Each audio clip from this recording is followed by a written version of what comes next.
اعوذ باللہ من الشیطان الرجیم بسم اللہ الرحمن الرحیم فلا صدق ولا صلى ولكن كذب وتولى ثم ذهب إلى أهله يتمطى أولى لك فأولى ثم أولى لك فأولى أيحسب الإنسان أن يترك سدى ألم يك نطفة من مني يمنى ثم كان علقة فسوى فجعل منه الزوجين الذكر والأنثى أليس ذلك بقادر على أن يحيي الموتى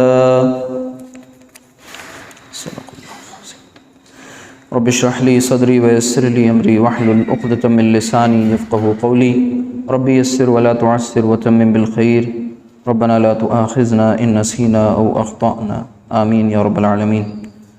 عزیزان گرامی، یہ سورۃ القیامہ کی آخری آیات ہیں چند، جیسا کہ ہم سب اس سے پہلے الحمدللہ 2 مرتبہ اس سورت کا کچھ حصہ، پہلے ابتدائی حصہ، پھر درمیانی، اور اب آج الحمدللہ یہ سورت مکمل کر رہے ہیں ہم سب۔ دیکھیے، جیسا کہ آپ کو پتہ تھا کہ اس سورت کے بالکل شروعات میں ہی یہ بتایا گیا تھا کہ یہ سورت دراصل منکرین آخرت، منکرین قیامت، منکرین سزا و جزا کو ایک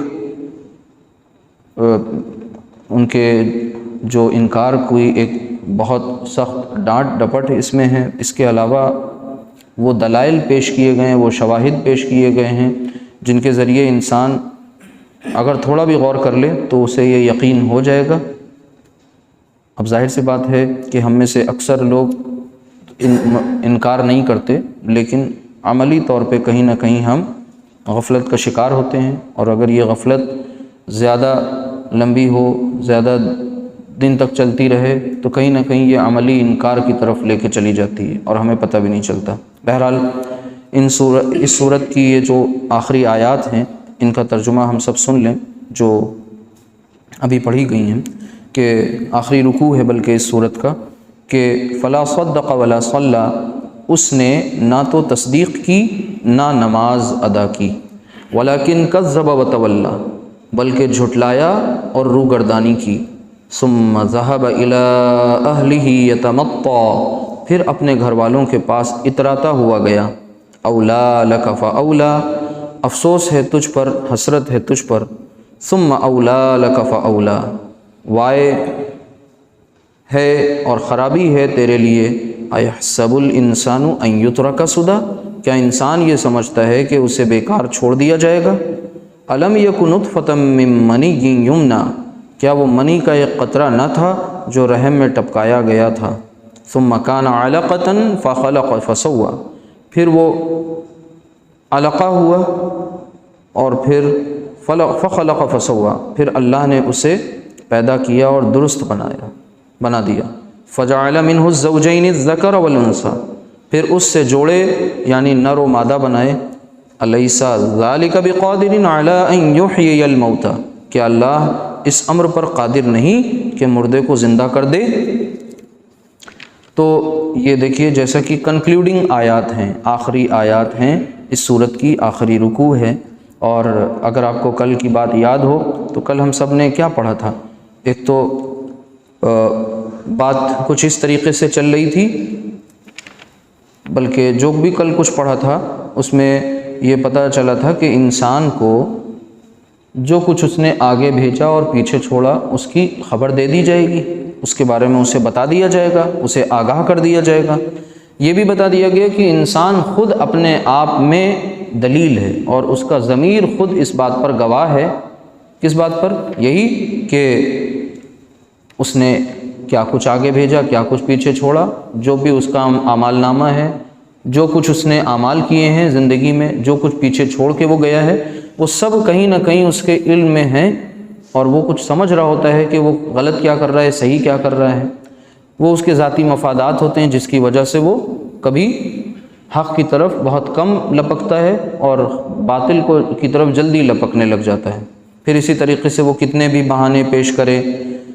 یہاں تک یہ بات ہوئی تھی، اور اس کے بعد پھر بیچ میں 4 آیات قرآن کے جمع و تدوین کے تعلق سے تھیں۔ اللہ سبحانہ وتعالیٰ نے آپ صلی اللہ علیہ وسلم کو یہ کہا کہ فرمایا کہ قرآن کو جلدی جلدی یاد کرنے کی زبان کو حرکت نہ دیں، زحمت نہ اٹھائیں، بلکہ یہ جو آیات آ رہی ہیں، نازل ہو رہی ہیں، حضرت جبرائیل علیہ السلام جنہیں لے کر کے آ رہے ہیں، اللہ تعالیٰ انہیں جمع بھی کرا دے گا، انہیں پڑھا بھی دے گا، پڑھ کر سنا بھی دیا جائے گا، اور پھر اس کو کس طرح سے پڑھنا ہے اور اس کی پھر کیا پیروی کیسے کرنی ہے، پھر اس کے بعد اس کی وضاحت بھی فرما دے گا۔ یہ سب کچھ اللہ نے اپنے ذمے لیا ہوا تھا۔ یہ 4 آیات بیچ میں آئی تھیں۔ پھر اس کے بعد آپ نے یہ سنا تھا، پڑھا تھا کہ انسان جو ہے وہ اس کی کہیں نہ کہیں یہ پہلی خواہش ہوتی ہے کہ وہ عاجلہ کو پریفر کرتا ہے اور آخرہ کو چھوڑ دیتا ہے، کہ کلا بل تحبون العاجلہ، بلکہ تم تو محبت ہی کرتے ہو عاجلہ سے، یعنی دنیا تمہارے لیے زیادہ پسندیدہ چیز ہے بمقابلہ آخرت کے۔ تمہیں دنیا میں زیادہ رنگینی دکھتی ہے، تم دنیا کی طرف، اس عاجلہ کی طرف زیادہ کھینچے ہوئے چلے جاتے ہو، بلکہ اور آخرت کی طرف تمہاری توجہ نہیں ہوتی۔ وَتَذَرُونَ الْآخِرَةَ، اور آخرت کو تم چھوڑ دیتے ہو۔ پھر اس کے بعد یہ بتایا تھا کہ اس دن کا وہ انجام کب، جب رحمانی میزان لگے گی، آخری عدالت قائم ہوگی، اس وقت جب دودھ کا دودھ پانی کا پانی ہو جائے گا، مومنین اور ان کے مقابلے میں جو ایمان والے نہیں ہیں، اعمال صالحہ کرنے والے لوگ اور بدعمالیاں کرنے والے لوگ علیحدہ کر دیے جائیں گے۔ وہاں پر پھر مکسنگ نہیں ہوگی، مکس گیدرنگ نہیں ہوگی، لوگ اکٹھے نہیں ہوں گے، علیحدہ علیحدہ کر دیے جائیں گے۔ تو وہاں یہ بتایا گیا تھا کہ اس دن کچھ چہرے ایسے ہوں گے جو بڑے تر و تازہ ہوں گے، کچھ چہرے ایسے ہوں گے جو بہت مطمئن ہوں گے اور اپنے رب کی طرف بہت اطمینان کے ساتھ امید کی نگاہوں سے دیکھ رہے ہوں گے۔ اچھے انجام کی انہوں نے چونکہ دنیا میں تصدیق کی تھی، تو آج اس اچھے انجام کی جس کی انہوں نے تصدیق کی تھی وہ اپنی کھلی آنکھوں سے دیکھ لیں گے۔ انعام و اکرام کی ان پر بارشیں ہوں گی، اللہ کی رحمت ان پر نازل ہوگی، اور اللہ تعالیٰ کے خاص وہ عطا کردہ نعمتوں کا لطف اٹھا رہے ہوں گے۔ وَوُجُوهٌ يَوْمَئِذٍ بَاسِرَةٌ، اور اس دن کچھ ایسے بھی ہوں گے جو سیاہ چہروں والے ہوں گے، جن کے چہرے پر اداسی ہوگی، جن کے چہرے غیر اطمینانی کیفیت والے ہوں گے، مطمئن نہیں ہوں گے، پریشان ہوں گے، اضطراب کی، بے چینی کی سی کیفیت ہوگی، اور انہیں یہ یقین ہو گیا ہوگا کہ اب ایک کمر توڑ دینے والا معاملہ ان کے ساتھ ہوگا، اور اب دنیا میں تو ان کے چالیں کامیاب ہو گئی تھیں، اب آخرت میں یہاں آ کر کے اب ان کی چالیں ناکام ہو جائیں گی، ان کا کچھ بھی جو ہے بہانے، ہیلے، معذرت اور یہ لیم ایکسکیوزز اب یہاں کام نہیں آئیں گے۔ یہ سب کچھ ہم سب نے پڑھا تھا۔ پھر اس کے بعد کچھ آیات آئی تھیں، 4-5 آیات، جس میں نزع کے عالم کا ذکر کیا گیا تھا کہ کس طریقے سے جان نکل رہی ہوگی، کہ جب روح حلق تک پہنچ جائے گی، جھاڑ پھونک کرنے والوں کو بلایا جا رہا ہوگا، یعنی ہر ایک انسان جو ہے اب یہ سمجھ گیا ہوگا کہ اب ہماری ساری تدبیریں اب ناکام ہو گئیں، اب اصل تو کام جو ہے وہ اب ہمارے ہاتھ میں کچھ اب رہ نہیں گیا ہے۔ اور پھر اس کے بعد یہ پڑھا تھا کہ بھئی پنڈلی سے پنڈلی لپٹ جائے گی، یعنی عذاب، وہ تکلیف کی جو پے در پے تکلیفیں ہیں وہ ہوتی چلی جائیں گی۔ یہ سب کچھ جان لینے، سمجھ لینے کے بعد بتانا اس لیے آج ذکر کرنا ضروری تھا، کیونکہ اسی کے بعد کی آگے کی آیات ہم پڑھ رہے ہیں، تو ہمارا ذہن تیار رہے کہ یہ اس کا کانٹیکسٹ تھا۔ اب آگے بات کیا ہو رہی ہے؟ ایسے شخص نے کہ جس نے فلا صدق ولا صلی، اس نے نہ تو تصدیق کی اور نہ نماز ادا کی۔ تو تصدیق کس بات کی نہیں کی؟ دراصل اس انسان نے اللہ سبحانہ و تعالیٰ کی تصدیق، اس کو رب ماننا، اس کو خالق ماننا، اس کو مالک ماننا، اسی طریقے سے اللہ کو نہیں مانا، رسول کی نہیں مانی، قرآن کو نہیں مانا۔ یہ تمام چیزیں اس نے کہیں نہ کہیں عملی طور پہ اس کا منکر رہا، یا پھر قولی طور پر انکار کرتا رہا زندگی بھر۔ تو اب آج جب ظاہر سی بات ہے اس نے قرآن کو ایک ضابطۂ حیات ہی نہیں مانا، قرآن کو زندگی جینے کا طریقہ اور سلیقہ بتانے والی کتاب ہی نہیں مانا، اور اس کے ساتھ اپنا تعلق کمزور ہوا، اور کمزور ہوتے ہوتے پھر بالکل ٹوٹ گیا، منقطع ہو گیا۔ تو اب کیا ہوگا کہ بھئی وہ قرآن کے پھر فرامین کو کیوں مان رہا ہوگا؟ قرآن کی جو احکام ہے وہ اس کے لیے کہاں کچھ رہ جائیں گے؟ بھئی نماز کے تعلق سے قرآن کریم میں کتنے مقامات پر ایسا ہے جو تاکید کی گئی ہے، اقیم الصلاۃ، نماز قائم کرو۔ نماز ایک نظام ہے جسے قائم کرنے کی بات کہی۔ رب اجعلنی مقیم الصلاۃ ومن ذریتی ربنا وتقبل دعا، حضرت ابراہیم علیہ السلام کی وہ دعا یاد کریے جب انہوں نے یہ بات کہی اللہ سبحانہ وتعالیٰ سے کہ ہماری ذریت میں سے نماز کو کے نظام کو قائم کرنے والی لوگ پیدا فرما دیں۔ نہیں کی تھی دعا، اللہ تعالیٰ نے وہ ایک نظام بنایا، لوگوں نے آگے چل کر کے دھیرے دھیرے اسے کیا کر دیا؟ ترک کرنا شروع کر دیا۔ اب نماز دراصل ہماری اپنی زندگیوں کو برے راستے سے بچانے کا ذریعہ ہے۔ نماز دراصل ہمیں اپنی زندگی کو ڈسپلنڈ کرنے کا ذریعہ ہے، یعنی ہماری زندگی جو ہے وہ بالکل ایسی نہ ہو جائے جیسے ایک حیوان کی سی زندگی ہوتی ہے کہ جدھر گیا ادھر منہ مار دیا، جو پایا جس کا پایا چھین لیا، جس کا نقصان کرنے کا دل ہوا نقصان کر دیا، جس کو تکلیف پہنچانے کا من ہوا تکلیف پہنچا دی۔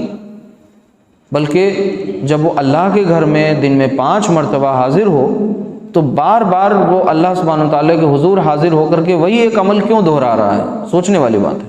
وہی اذکار کیوں پڑھ رہا ہے؟ وہی سورۃ الفاتحہ بار بار کیوں پڑھ رہا ہے؟ غور کرنے والی بات ہے۔ ارکان بھی نہیں بدل رہے ہیں، بھئی ہاتھ اٹھا رہا ہے، رکوع میں جا رہا ہے، پھر سجدے میں گرا جا رہا ہے، پھر اٹھا جا رہا ہے، پھر چلا جا رہا ہے۔ یہ بے قراری کی سی کیفیت کیوں؟ اصل میں وہ اپنے بندگی کے اظہار کا ذریعہ ہے نماز۔ مراسم عبودیت جتنے بھی ہیں، چاہے وہ نماز ہو، چاہے وہ روزہ ہو، چاہے وہ حج ہو، چاہے وہ زکوٰۃ ہو، یہ اصل میں مراسم عبودیت ہے، یعنی بندگی کے اظہار کا ذریعہ ہے۔ ایک بندہ ہے کیسے پتہ چلے گا؟ بولیے، اپنے متھے پر لکھا کے گھومے کہ میں اللہ کا بندہ ہوں تو کیا مان لیا جائے گا وہ اللہ کا بندہ ہے؟ خود کو کہے سلیو آف اللہ تو کیا وہ مان لیا جائے گا کہ واقعی سلیو آف اللہ ہے؟ دعوے تو ہم نے اس سے پہلے بھی بہت کچھ کیے ہیں۔ اللہ تعالیٰ قرآن کریم میں ان کے دعوے کو سنیے کہ اعراب کہتے ہیں قالت الاعراب آمنا، سورۃ الحجرات میں اعراب یعنی بدو وہ کیا کہتے ہیں کہ ہم ایمان لائیں۔ اللہ تعالیٰ کہتا ہے قل لم تؤمنوا، ان سے کہہ دو تم ایمان ہرگز نہیں لائے، ولیکن جبکہ تم یہ کہو قولوا اسلمنا، ہم اسلام لائے۔ کیا ہے ایمان؟ ایمان ہے یقین کا نام، ایمان ہے ایقان، یعنی یقین پیدا ہو جائے۔ اور وہ یقین کیسے پتہ چلے گا کہ آپ کے اندر ہے یقین؟ وہ یقین دراصل بھی قانونی مسلمان تو سبھی ہے نا، جس نے کہہ دیا خود کو کلیم کر لیا وہ مسلمان ہے، ہماری ذمہ داری ہے کہ ہم اس کو مسلمان مانیں کیونکہ وہ کلیم کر رہا ہے۔ لیکن مسلمان کا مطلب تھا کہ سرنڈر کر دیتا وہ خود کو۔ ہمیں حق نہیں ہے کہ ہم کسی کے ایمان میں شک کریں، لیکن ہمارا خدا تو جانتا ہے نا کہ کون ایمان والا ہے کون ایمان والا نہیں ہے، کون ایمان والا بن کے بے ایمانی کر رہا ہے، کون ایمان والے کہہ کر کے اور جو ہے دھوکے دے رہا ہے۔ تو دھوکہ کس کو دے رہا ہے؟ وہ خود کو دے رہا ہے، خدا کو دھوکہ نہیں دے رہا، لوگوں کو دھوکہ نہیں دے رہا ہے، وہ اپنی ذات کے ساتھ دھوکہ کر رہا ہے۔ تو اس کو کہا گیا کہ ان لوگوں سے کہہ دو کہ وہ ایمان نہیں لائے بلکہ اسلام لائیں۔ اسی طرح قرآن کریم میں اور بھی دوسرے مقامات پر کہا گیا ہے کہ یا ایھا الذین آمنوا ادخلوا فی السلم کافہ، اے ایمان والو پورے کے پورے اسلام میں داخل ہو جاؤ۔ یعنی یہ مرضی نہیں چلے گی کہ کچھ لے لیا کچھ دے دیا، تھوڑا سا لے لیا اور تھوڑا سا چھوڑ دیا، ٹیک اٹ کمپلیٹلی اور لیو اٹ کمپلیٹلی، پورا لے لو یا پورا چھوڑ دو۔ یہ نہیں ہے کہ جو چیز اچھی لگی خود کو دل کو بھا گئی وہ تو ہم نے اختیار کر لی، لیکن جو دل کو نہیں بھا رہی ہے، جس میں مشقت ہے، جس میں مجاہدہ ہے، جس میں اسٹرگل ہے، وہ ہم نے چھوڑ دی۔ تو یہ کیسا ایمان ہوا؟ یہ ایمان وہ ایمان ہے ہی نہیں جو یقین والا ہے۔ تو دراصل ہمارے اعمال صالحہ یہ بتائیں گے کہ ہمارا ایمان کیا ہے، کتنا ہے۔ اور یہ کون جانے گا، کون پرکھے گا، کون جانچے گا؟ وہی خدائے وحدہ لا شریک، وہی جان رہا ہے اور پہچان رہا ہے۔ تو ہماری ذمہ داری کیا ہے کہ ہم اپنا محاسبہ کرتے رہیں، ہم اپنا احتساب کرتے رہیں، حساب آخری حساب ہو اس سے پہلے ہم اپنا حساب بار بار کرتے رہیں، اور اپنا حساب ہم جب خود کریں گے، آئینہ خود کی طرف رکھیں گے تو کیا ہوگا؟ پھر ہم اپنی اصلاح بھی کریں گے۔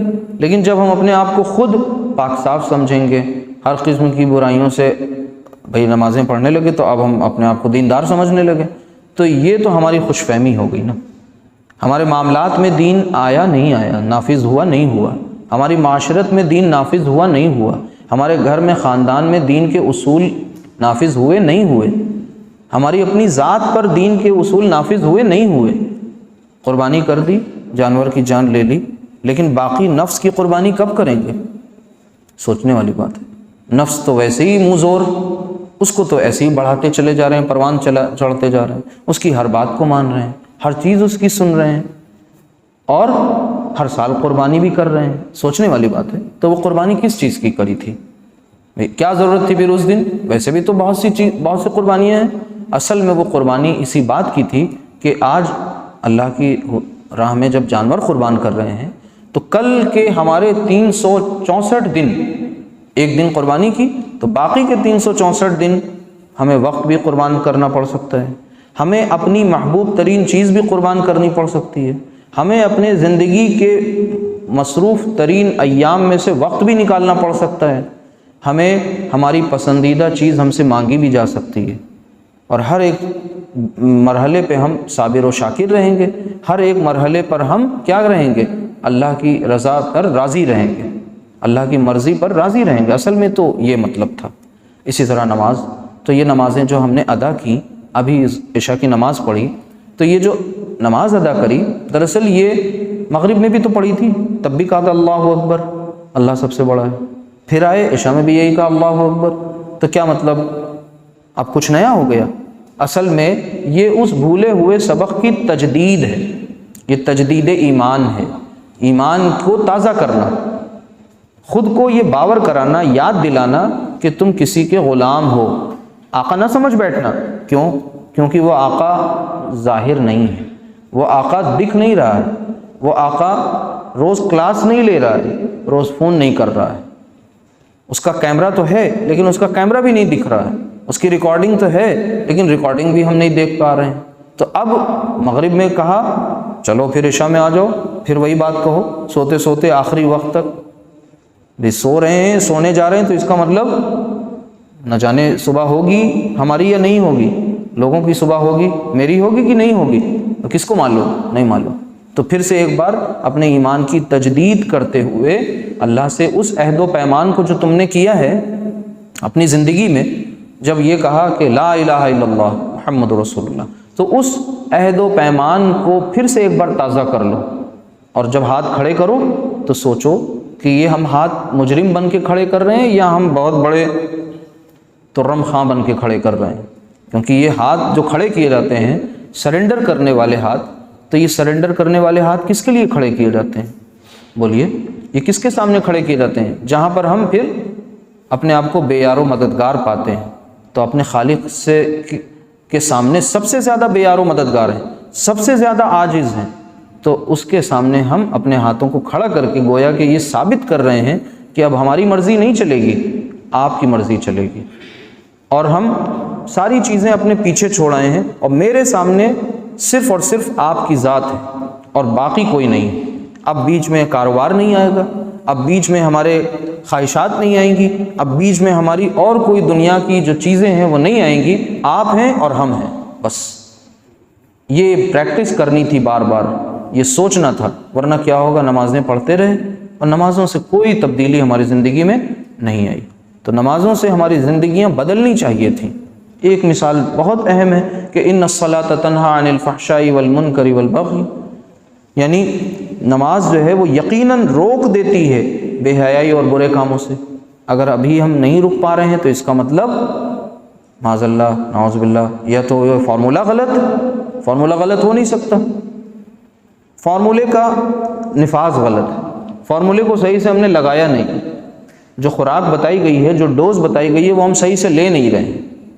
یہی تو ہوگا، دو میں سے کوئی ایک بات، کہ یا تو ہم اس کو صحیح سے اپلائی نہیں کر رہے ہیں یا تو ہم فارمولہ ہی نہیں صحیح ہے۔ تو پہلی والی بات تو ہے نہیں کہ بھئی فارمولہ نہیں صحیح ہے، اس کا مطلب ہم خود ہیں آڑے آ گئے ہیں اور ہم خود اس چیز کو صحیح سے استعمال میں نہیں لا رہے ہیں۔ تو اول تو یہ جو نماز نہ ادا کرنے والی بات ہے، تو ہم سب ادا کرتے ہوئے بھی کہیں ایسا تو نہیں ہے نہ ادا کرنے والوں کے لسٹ میں آ رہے ہیں۔ ایسا سوچنے میں کیا برائی ہے؟ اگر ہم ایسا سوچ لیں، دوسرے کے بارے میں سوچیں گے تب تو برائی ہے۔ دوسرے کے بارے میں ہم بہت سوچتے ہیں، یعنی یہ صاحب نماز نہیں صحیح پڑھ رہے ہیں، ان صاحب کے معاملات نہیں صحیح ہیں، یہ جو ہیں فلاں ہیں، یہ فلاں ہیں، یہ فلاں ہیں۔ ہم بالکل 24 کیرٹ سونا ہے، ہمارے اندر کوئی خامی خرابی نہیں ہے۔ دنیا کے اندر سب بہت خرابیاں ہیں، اصل تو سب برائیوں کی جڑ یہی ہے۔ تو ہمیں خود سے دیکھنا ہے۔ تو پھر اس کے بعد ولیکن کذب وتولی، بلکہ جھٹلایا اور روح گردانی کی۔ نہ صرف یہ کہ نماز ادا نہیں کی، بلکہ جھٹلایا اور اس سے پھر کنی کاٹی، اعراض کیا۔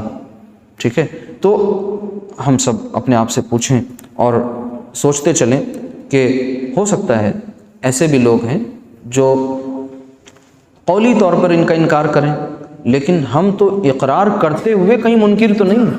یہ زیادہ خطرناک ہے۔ اس بات کو سوچ لیں اور غور و فکر کر لیں تو ہمارے حق میں فائدہ ہی فائدہ ہے۔ ثم ذهب الى اهله يتمطى، پھر اپنے گھر والوں کے پاس اتراتا ہوا گیا۔ اولا لک فاولا، افسوس ہے تجھ پر، حسرت ہے تجھ پر۔ ثم اولا لک فاولا، وائے ہے اور خرابی ہے تیرے لیے۔ یعنی اب یہ ناکام انسان، نامراد انسان، ایک ایسا انسان جس نے اپنی بہت بڑی زندگی جو اللہ نے اسے دی تھی، اس کے لمحات اس نے ایسے ہی بس ضائع کر دیے۔ اب وہ ناکامی اور حسرت و یاس کے ملے جلے اس کے اندر جو ہے آثار ہیں اس کے چہرے پہ، اور وہ کف افسوس مل رہا ہے۔ کف افسوس یعنی اپنے ہاتھوں کی ہتھیلیوں کو آپس میں ملتا ہوا اور پچھتا رہا ہے۔ لیکن اب اس وقت کا پچھتانا اس سے کوئی کام نہیں ہو۔ جب چڑیا نے پورا کھیت چگ لیا تو اب پچھتانے سے کیا فائدہ؟ یعنی اب مہلت عمل نکل چکی، وقت پورا ہو گیا، ایگزام کی گھنٹی بج گئی، اوور ہو گیا۔ اب آپ لاکھ خوشامد کریے، منت و سماجت کیجئے، اب آپ کو بہت سے سوال یاد آنے لگیں گے۔ اکثر ہوتا ہے بچوں کو آخری ٹائم پہ بہت سے سوال کے جواب یاد آنے لگتے ہیں۔ جب ٹائم اوور ہونے والا ہوتا ہے تو بہت سے سوالات جواب یاد آنے لگتے ہیں۔ وہ چاہتے ہیں اب ہمیں پھر سے ایک بار کاپی مل جائے۔ ارے 5 ہی منٹ دے دیں، بھیک مانگیں گے پھر بھی ان کو وہ وقت نہیں ملتا۔ جب دنیا میں ان کو نہیں ملتا، دنیا کے قانون میں یہ گنجائش نہیں ہے، تو آخرت میں کہاں ملے گا؟ ابھی ہے مہلت، اور اس مہلت کو ہم غنیمت جان کر کے اس کا بھرپور فائدہ اٹھا سکتے ہیں، ورنہ پھر ہمارے لیے ناکامی و نامرادی ہے۔ ایحسب الانسان ان یترک سدی، کیا انسان یہ سمجھتا ہے کہ اسے بیکار چھوڑ دیا جائے گا؟ یعنی بیکار اس طرح سے چھوڑ دیا جائے گا کہ اس سے کوئی جو ہے محاسبہ اس کا نہیں ہوگا، ٹھیک ہے، اس سے کچھ پوچھ گچھ نہیں ہوگی، اس کا کوئی پیچھا نہیں کیا جائے گا، یعنی اب وہ دوبارہ زندہ نہیں کیا جائے گا، ایسا نہیں ہے۔ یعنی دنیا میں جب ہماری موت واقع ہوگی تو ایسا نہیں ہے کہ اب ساری چیزیں ختم ہو گئیں، نہیں، اصل تو شروعات اب ہوئی۔ اور شروعات کس بات کی ہوئے گی؟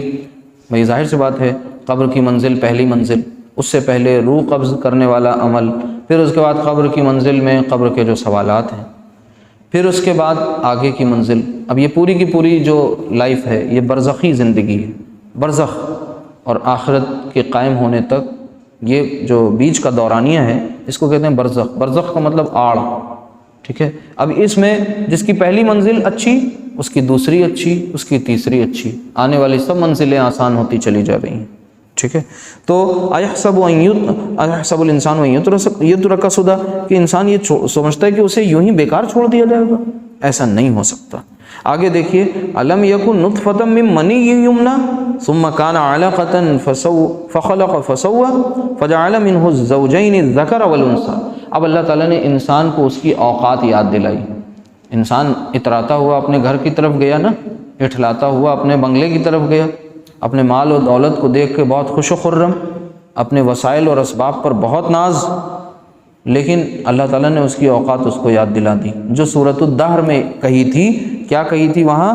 کہ هل اتى علی الانسان حین من الدہر لم یکن شیئا مذکورا، کہ یقیناً انسان پر ایک وقت زمانے میں ایسا بھی گزرا ہے جب کہ وہ کوئی قابل ذکر چیز نہ تھی، مطلب ایک دور ہمارے سب کی لائف میں ایسا بھی آیا ہے کہ ہم سب کیا تھے؟ گندے پانی کی ایک بوند. ہم اس کو کیا بہت فخر سے بتاتے ہیں کہ صاحب میری شروعات وہاں سے ہوئی، ہم یہ تھے پہلے. نہیں، وہ کوئی بتانے والی چیز ہی نہیں، وہ تو ناپاک شے ہے، اس سے تو الرجی ہے، اس سے تو آدمی چاہتا ہے جلدی سے بھائی پاکی حاصل کرو، صفائی کرو.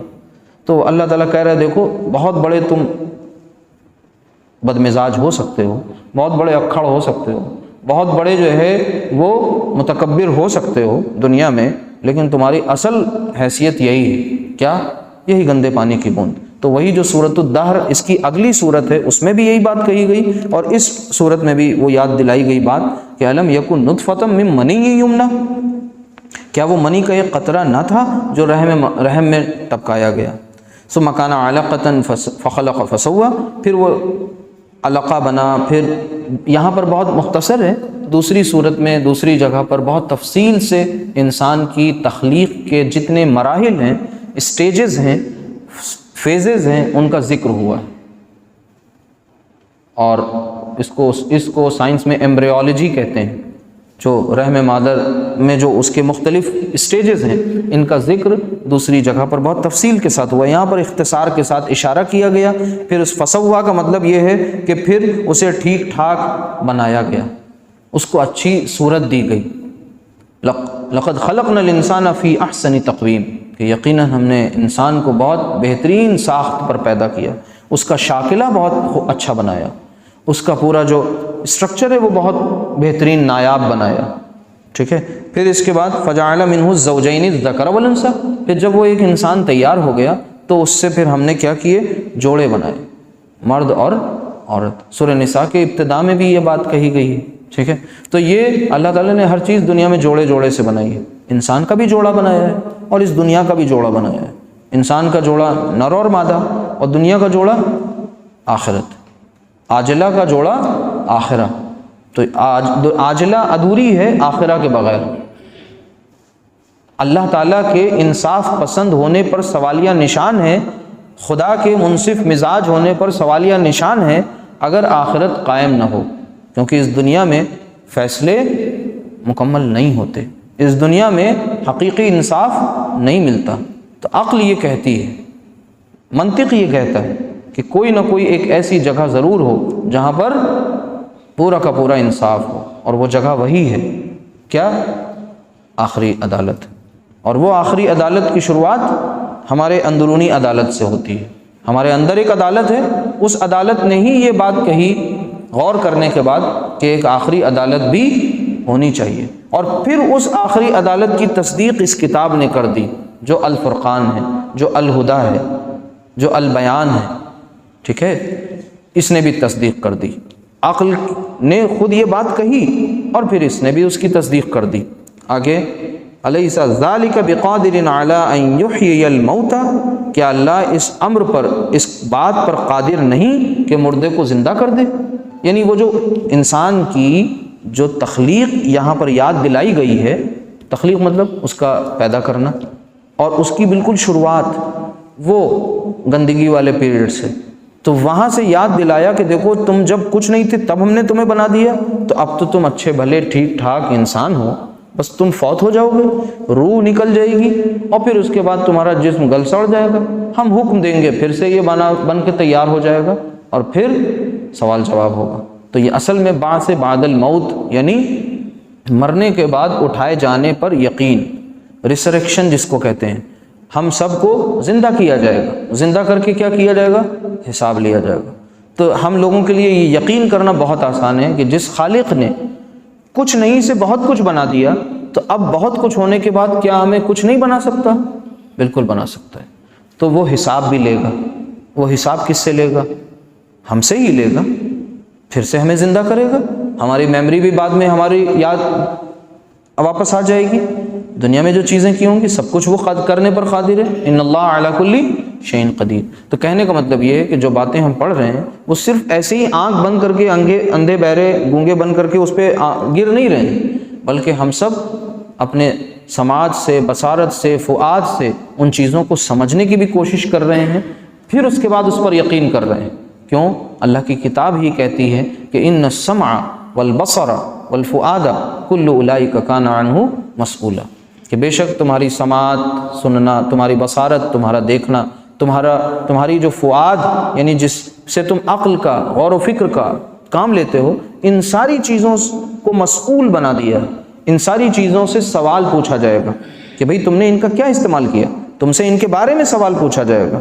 تو ہم نے ان ساری چیزوں کا استعمال کر کے اس نتیجے پر ہم پہنچ گئے کہ ہم اس دنیا میں یوں ہی آزاد نہیں ہیں کہ جو مرضی آئے وہ کریں۔ میری زندگی میری مرضی نہیں ہے، رب کی زندگی اور رب کی مرضی ہے۔ اس بات کو ہمیں خود کو سمجھانا ہے، اوروں کو بتانا ہے، سمجھانا ہے۔ جب تک ہم اس کام میں لگے رہیں گے تو انشاءاللہ یہ ہوگا کہ خود بہکنے سے بچ گئے، کم سے کم اتنا تو فائدہ ہوگا۔ لیکن پھر بھی گرتے پڑتے لڑکتے پڑھکتے سنبھلتے بچہ چلنے لگ جاتا ہے، نہیں چلنے لگ جاتا، تو انشاءاللہ ایک دن آئے گا کہ ہم لوگ بھی چلنے لگیں گے۔